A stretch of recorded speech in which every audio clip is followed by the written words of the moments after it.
the AFC West can come down to 3 teams this year. Starting off with the defending AFC West champs, the Kansas City Chiefs. How does Matt Castle play now? How does he develop as a quarterback without having Charlie Weis there? Charlie Weis was the reason why he had a lot of success last year with his play calling. How he would use Matt Castle's strengths in the play calling. He lost him. I think Castle's going to take a step back this year. They have a very dynamic backfield. They was #1 rushing team in the NFL last year. They got Jamal Charles, who's the speed game breaker. Thomas Jones, who can run in between the tackle, as well as Dexter McCluster, who's that gadget guy, who you would put out on different spots of the field, and he would become a playmaker or dynamic speed. I really like what they did in the offseason, upgrading the wide receiver position. They needed another guy to take the attention off of Dwayne Bowe, and I think they did that with drafting first-round pick Jonathan Baldwin out of Pitt. Jonathan Baldwin's a big guy, 6'6" frame, can get up, go after get the deep ball. He'll stretch the field while Dwayne Bowe works on the intermediate routes. And also they got Steve Breston, who really helped out in the slot for Arizona a couple years ago, and Todd Haley really knows a lot about him, meaning while he coached them in Arizona during their Super Bowl run. I think they upgraded that position a lot. Can the offensive line improve from last year? They lost their leader of that offensive line, Brian Waters, 13-time Pro Bowler. He's with the Patriots now. Can they improve? Last year, towards the end of the season, they really struggled. You saw it in the playoff game where they really couldn't get a push up front, and they feel that letting go of Brian Walters will really help, and they can get more athletic up there. Moving on to the defensive side, they have a really strong defensive line with 2 first-round guys, 2 top 5 picks in Glenn Dorsey and Tyson Jackson. Those guys are good, but they really upgraded the nose tackle position, which is key for a 34 defense, and signing Greg Kelly from the Baltimore Ravens. Greg Kelly was kind of a spot starter for them and a backup for Baltimore, and started a lot sometime. And the Kansas City Chiefs really got him because they needed to shore up that 34, that nose tackle position. They did that.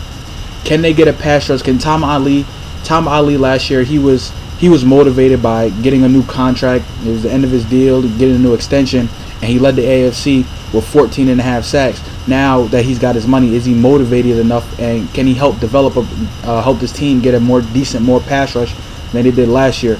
They got Justin Houston out of University of Georgia. He's a very fast guy. Good. He can help out in the pass rushing as well.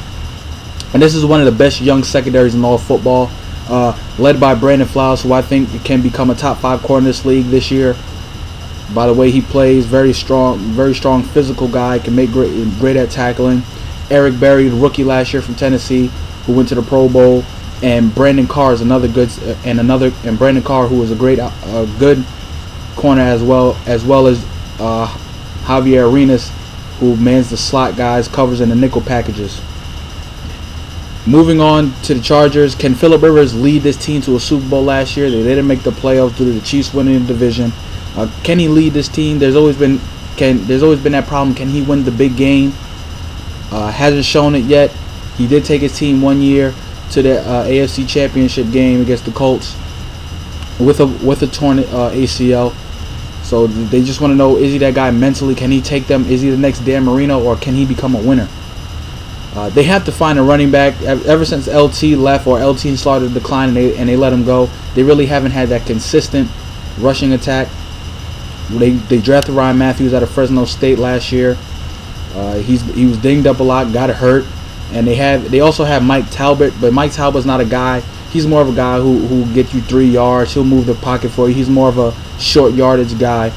He's built like a bowling ball, 5'9", 235, big guy. But watch out for Jordan Todman, from rookie this year out of UConn. I don't know what happened to him. His stock fell a lot. I was hearing that he was supposed to go first, second round. He didn't end up going till I think the 6th or 7th round. But he's a guy I think that could really help out this team a lot towards the end of the season. And don't be surprised if he's starting by that time. One thing that really hurt this team last year was the receivers were always hurt, or you had Vincent Jackson, who was holding out for the first 10 games of the season. But you also had injuries to this team. But Phillip Rivers found a way to get these guys the football. So if Antonio Gates, Vincent Jackson, and Malcolm Floyd, they can all be on the field at the same time, this is this is the dangerous receiving core of all of football. Moving on to defense, really solid defensive line. I like the nose tackle a lot. He's got a lot of upside. He's a potential star in the making. I like what they did in the first round, getting Corey Liuget from Illinois. I think he's going to be a star also as well.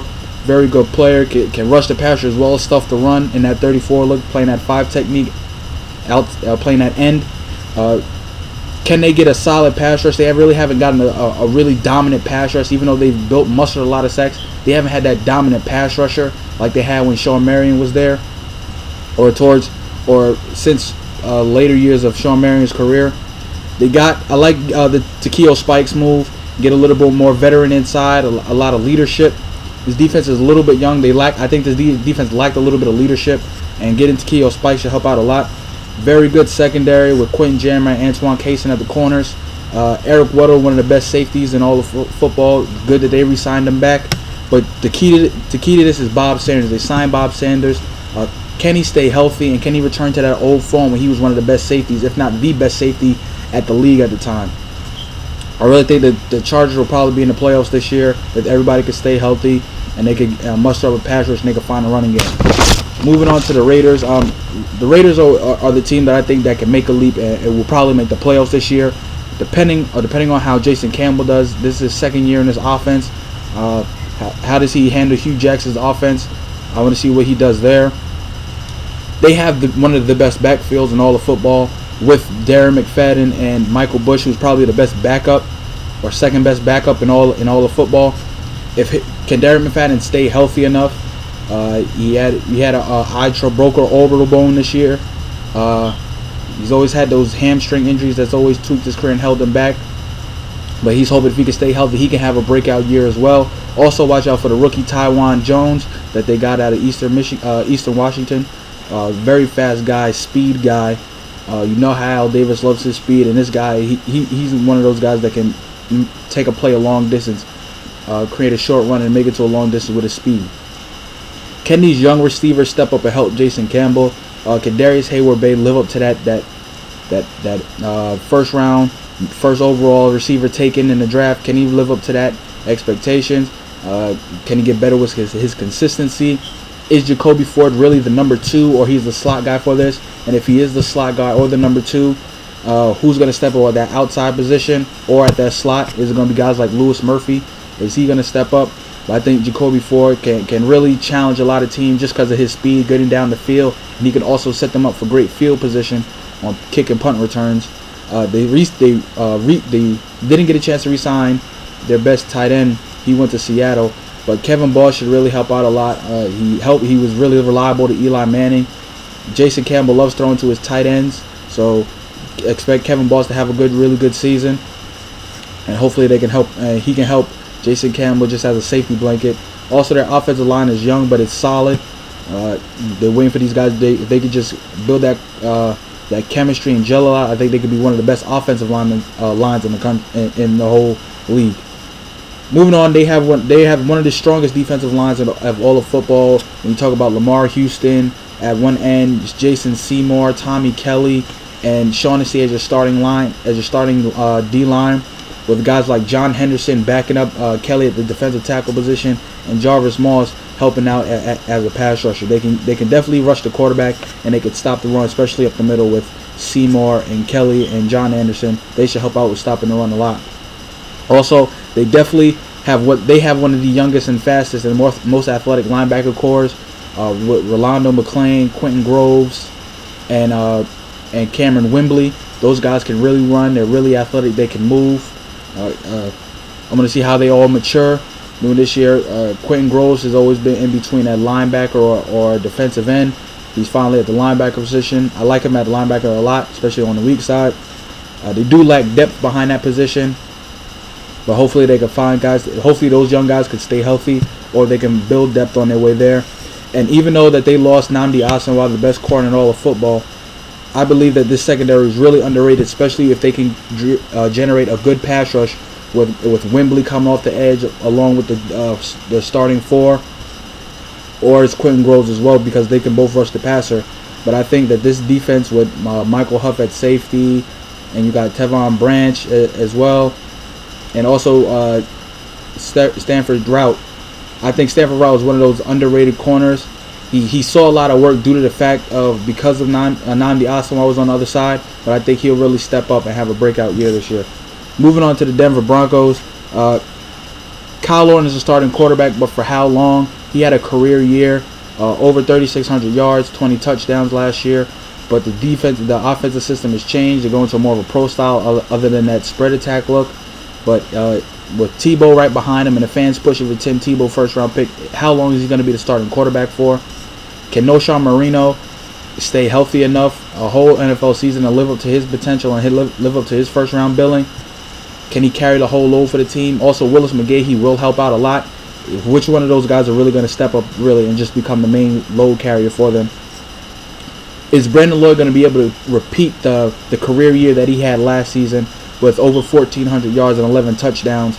He was in that spread look where he saw a lot of catches. He had 77 receptions last year, so that should really help. Can Eddie Royal step up and be the playmaker that he was his rookie year and his second year? And also, can Demarius Thompson, the first-round pick out of Georgia Tech a couple years ago, can he stay healthy? Well, last year, can he stay healthy and become that deep threat that they've been looking for? That they have a nice right tackle with Ryan Clady, but they got to build along those lines with the offensive line. I think Kyle Orton will be trying to scramble a lot this year because of the fact that their offensive line is so poor.